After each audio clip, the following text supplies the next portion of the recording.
everyone. This is Ed Stockline, one of the sales managers here at Promess Incorporated.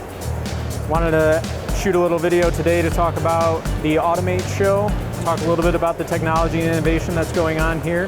Lots of stuff at the show, lots of robots, lots of different companies here that are showing off some new automation technology.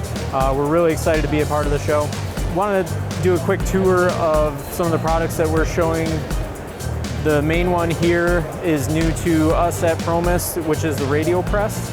So it's one single axis using one single motor to power up to 8 individual fingers, but each finger has a load cell built into it, so we can monitor 8 crimps or 8 presses radially around a circumference.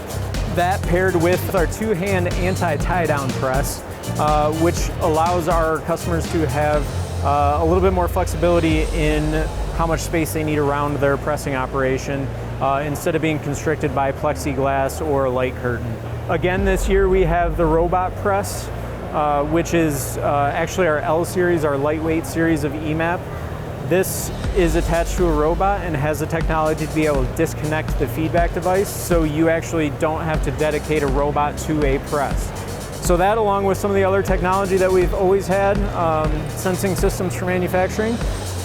If you want to check us out, come down and see us at the Automate show. You can visit us online at promessinc.com or give us a call at 810-229-9334. Thanks and have a great day.